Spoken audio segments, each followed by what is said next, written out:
నమస్తే, welcome to our channel. నేను సౌజన్య.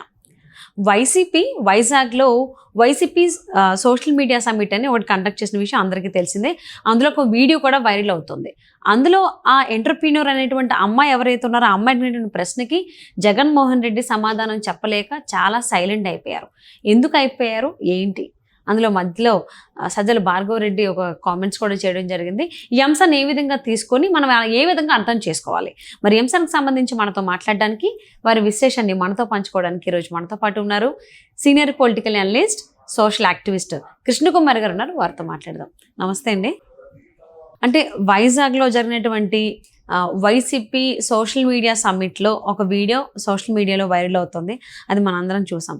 So అమ్మాయి అడిగినటువంటి ప్రశ్నకి జగన్మోహన్ రెడ్డి చాలా సైలెంట్ అయిపోయారు. అంటే ఒక ఎంటర్‌ప్రెన్యూర్‌కి ఉండాల్సిన లక్షణాలు ఏంటి, కోటీశ్వర్లు అవ్వాలంటే మీలాగా ఏం చేయాలి అని చాలా సింపుల్ క్వశ్చన్ ఆవిడ అడిగారు. మీరు చేసేది అదే కాబట్టి అని కూడా ఆ అమ్మాయి మెన్షన్ చేసింది. ఆ అమ్మాయి తప్పులేదు అనుకుంటా.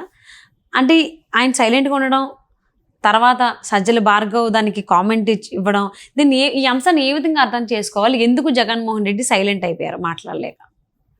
ఏం చెప్తాడు?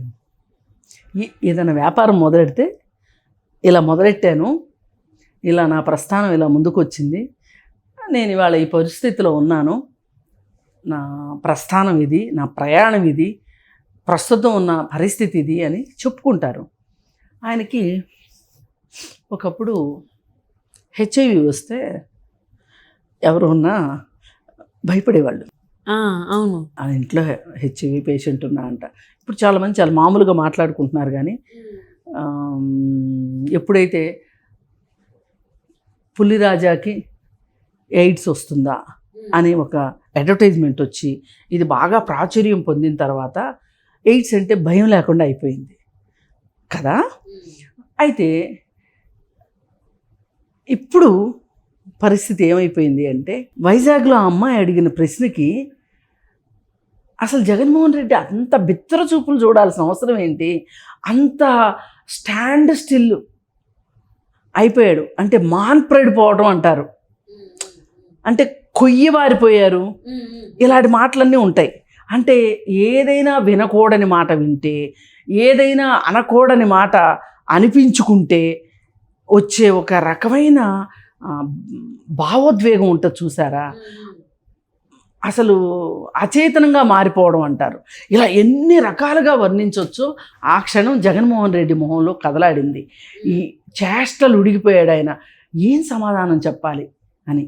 ఇంతకీ ఆమె అడిగిన ప్రశ్న ఏంటి అంటే,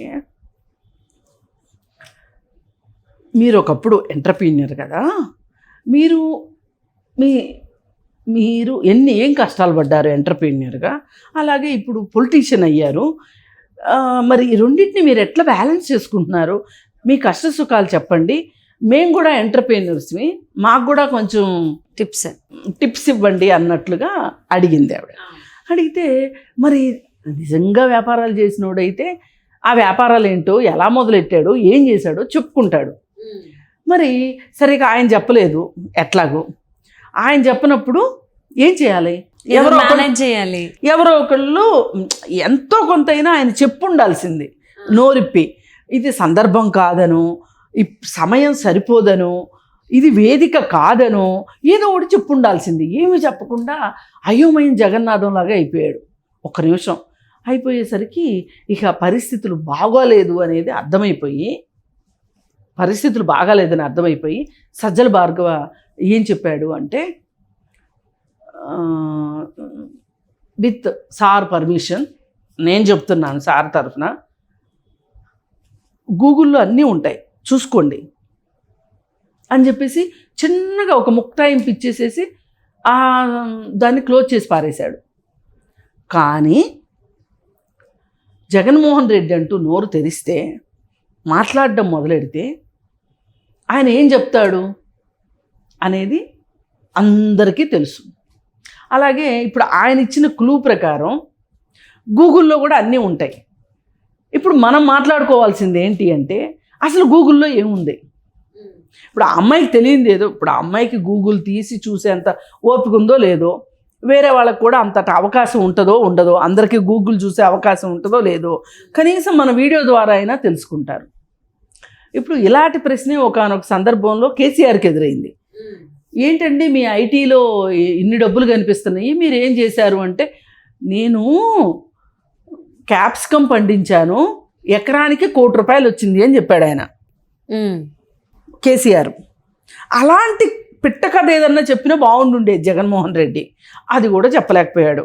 చెప్పలేకపోతే అసలు ఆయన ప్రస్థానం ఏంటి అంటే, ఎంటర్‌ప్రెన్యూర్‌గా వాళ్ళ నాన్న సీఎంగా ఉన్నప్పుడు నుంచి మొదలైంది ఆయన ప్రస్థానం. ఓకే, యాజ్ ఎంటర్‌ప్రెన్యూర్‌గా ఏంటి అంటే, అదే సందర్భంలో ఓబులాపురం గనులు అని ఉన్నాయి.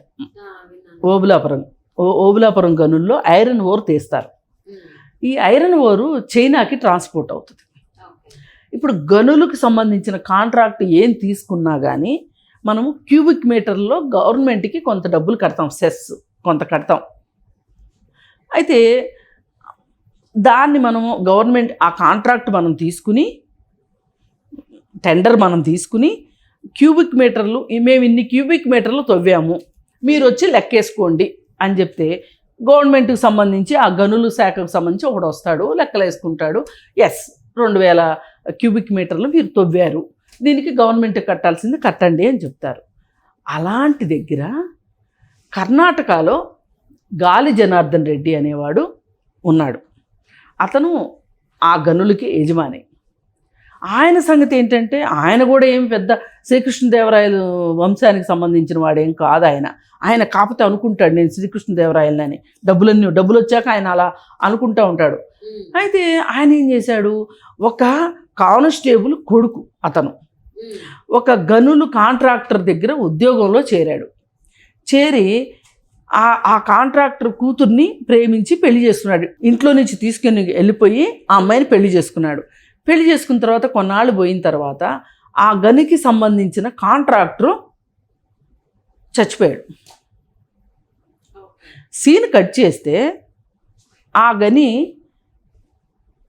గాలి జనార్దన్ రెడ్డి పరమైంది. దానికి ఓనర్ అయ్యాడు.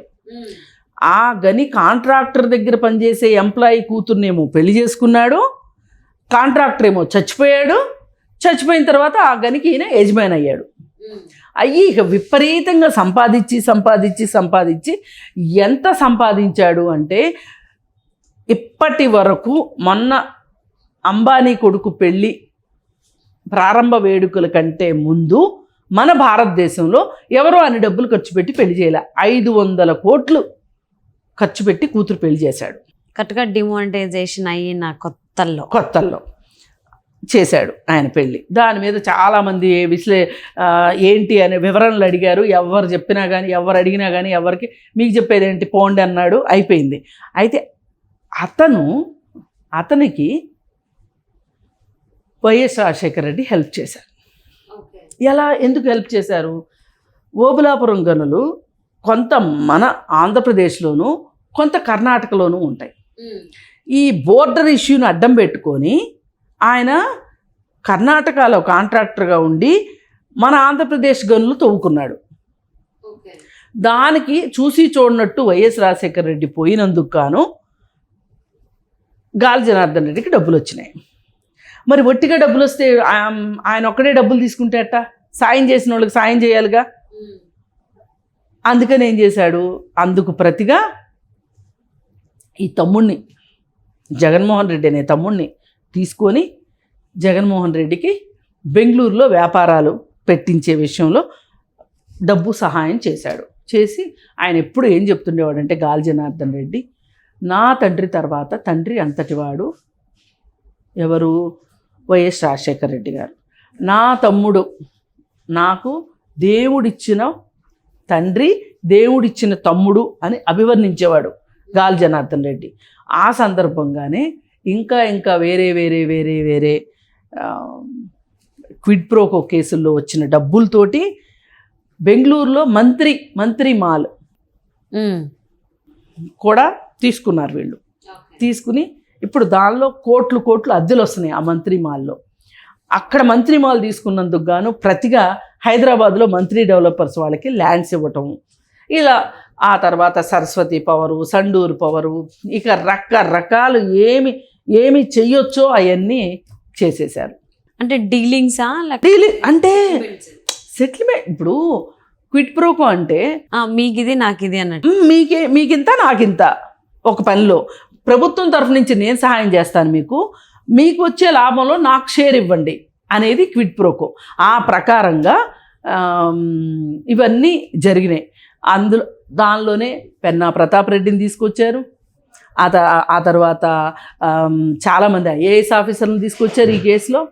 అలాగే చాలామంది వ్యాపారస్తులు, మ్యాట్రిక్స్ ప్రసాద్, పివిపి ప్రసాద్, కోనేరు ప్రసాద్, ఇలా అందరినీ దించి ఆ కేసుల్లో ఇప్పుడు రామ్కి అని మాట్లాడుకుంటున్నాం చూడండి, ఆ రామ్కి ఇండస్ట్రీస్ వాళ్ళని, అలాగే అరబిందో ఫార్మా వాళ్ళని, ఇలా అందరినీ ఎవరినంటే వాళ్ళని తన కంపెనీల్లో వాళ్ళందరూ, తన సూట్ కేస్ కంపెనీల్లో వాళ్ళందరూ వైట్ జమ చేసేటట్లు, ఓకే, వాళ్ళకేమో ప్రభుత్వం తరఫు నుంచి ప్రభుత్వ ఆస్తులు కట్టబెట్టేటట్లు ఇది ఒప్పందం. ఈ ప్రకారం చేసుకున్నారు. సరే, ఇవన్నీ కూడా ఇదేదో మీకు నాకు ఇష్టం లేక వైసీపీ అంటే కోపం ఉండి జగన్మోహన్ రెడ్డి అంటే కక్షుండి మాట్లాడే మాటలు కాదు. ఇవన్నీ కూడా సజ్జల భార్గవరెడ్డి చెప్పినట్లు గూగుల్లో ఇవన్నీ ఉంటాయి. గూగుల్ తీస్తే ఏమొస్తాయి? జగన్మోహన్ రెడ్డి గురించి ఈడీ కేసులు, క్విట్ ప్రోకో కేసులు, సిబిఐ పెట్టిన కేసులు ఇవన్నీ వస్తాయి. వీటన్నిటిలో భాగంగానే ఇతనికి ఇన్ని ఆస్తులు ఎలా వచ్చినాయి, అసలు ఈ నిజమైన ఎంటర్‌ప్రెన్యూరా కాదా అనేది కూడా వస్తుంది. సరే, ఇక ఆయనకి ఒకటేం అర్థమైపోయింది అంటే జగన్మోహన్ రెడ్డికి ప్రతిసారి నేను ఇలాగే నేను క్విట్ ప్రోకో చేయడం కంటే కూడా, సూట్ కేస్ కంపెనీలు చేయటం కంటే కూడా నాకంటూ నేను ఒక ఇండస్ట్రియలిస్ట్గా నేను రావాలి అంటే గనక, చెడు పేరు లేకుండా ఉండాలి అంటే గనక నేను ఏదో ఒకటి చెయ్యాలి అనే ఒక లక్ష్యంతో భారతీ సిమెంట్స్ పెట్టారు. ఆ తర్వాత ఇందిరా టెలివిజన్స్, ఇప్పుడు సాక్షి మీడియా, సాక్షి పేపరు, ఇవన్నీ కూడా అలా పెట్టినాయి. దానిలోనే మ్యాట్రిక్స్ ప్రసాద్ ఇట్లాంటి వాళ్ళందరితోటి వైట్ డబ్బులు వేయించుకొని వాళ్ళకి వాన్పిక్ భూములు అంటగట్టి, ఇదంతా కావాలి అంటే తీరుకుంటే కనుక ఒక్క రోజుతోటో ఒక్క నిమిషంతోటో అయ్యే విషయాలు కాదు ఇవన్నీ. ఈయన ఎంటర్‌ప్రెన్యూర్‌షిప్ వెనకమాల ఇంత గాథ ఉంది. సో మొత్తానికి వైసీపీ సోషల్ మీడియా సమ్మిట్లో ఆ అమ్మాయి అడిగినటువంటి ప్రశ్నకి, ఇన్ఫ్లుయెన్సర్ అడిగిన ప్రశ్నకి సమాధానం చెప్పలేక సైలెంట్ అయిన జగన్మోహన్ రెడ్డి ఇట్లాంటి విషయాలు ఏం చెప్తాడు ఆయన? చెప్పండి, ఏమని చెప్పుకుంటాడు? ఆయన ప్లేస్లో అటు సజ్జల భార్గవ్ మాట్లాడాల్సి వచ్చింది. ఆ మాట్లాడిన మాటలు ఇప్పుడు దుమారం రేపుతున్నాయి. సో అందరినీ మరొకసారి ఆలోచింపు చేస్తున్నాయి, సెర్చ్ చేసేలా చేస్తున్నాయి గూగుల్లో. ఇప్పుడు అందరూ సెర్చ్ చేస్తారు. సెర్చ్ చేసి ఏం చేస్తారు అంటే, అబ్బో జగన్ గారి చరిత్ర ఇదా అని చాలా విషయాలు బయటపడుతున్నాయి, చాలా విషయాలు బయటకు వస్తున్నాయి. ఇప్పుడు వస్తాయి, ఇంకా రోజు చూస్తారు. ఇది అప్పుడంటే ఇంత సోషల్ మీడియా లేదు. జగన్మోహన్ రెడ్డి ప్రతిదీ సోషల్ మీడియాలో దొరికేస్తుంది, గూగుల్లో దొరికేస్తుంది. సో మరి చూద్దామండి ఎంతమంది ఏం చేస్తున్నారు. అందుకని సజ్జల భార్గవరెడ్డి కూడా జగన్మోహన్ రెడ్డిని ఇంకో 4 గుటకలు మింగనిచ్చి ఏదో ఒకటి జగన్మోహన్ రెడ్డి చెప్పేసుకుంటే అయిపోయేదాన్ని అయిపోనీయకోకుండా మధ్యలో సజ్జల భార్గవరెడ్డి దూరి, అంటే సైగలు చేసింది అలానే అంది కదా, జగన్మోహన్ రెడ్డి చేసిన సైగలు నువ్వు చెప్పన్నట్టుగా అనిపించి ఉండొచ్చు అని చెప్పాడు. ఇప్పుడు మన ఎవరైనా శరణు కోరారు అనుకోండి, వాళ్ళకి సహాయం చేయాలా, వాళ్ళని ముంచాలా? సహాయమే చేయాలి, రక్షించాలి కదా. అంటే పాప సజ్జల భార్గవ్ కూడా సడన్ గా నువ్వు చెప్పని చెప్పి జగన్మోహన్ రెడ్డి చెప్తే ఆయన ఏం చెప్తాడో, ఆయనకి ఏం తెలుసు, తెలిసినయా బయట పెట్టలేడు, ఏమైద్ది. సో కాబట్టి ఏదో ట్రై చేశాడు పాపం, అది కాస్త కొంప ముంచేసింది, కథ అడ్డం జరిగింది. మామూలుగా కాదు. ఇప్పుడు ఈ సందర్భంగా అసలు సజ్జల భార్గవ్ రెడ్డి మీద అంటే ప్రతి ఒక్కరు కూడా జగన్మోహన్ రెడ్డి ఎంటర్‌ప్రెన్యూర్‌షిప్ ఎక్కడ స్టార్ట్ అయింది ఏంటని గూగుల్లో సెర్చ్ చేస్తుంటే ఏవేవో వస్తున్నాయి మీరు అన్నట్టు. సో ఇది ఇంకెక్కడ వరకు కొనసాగుతుంది, ఎక్కడ ఉండొద్దు చూద్దామండి. Thank you so much Krishnakumari గారు. Thank you.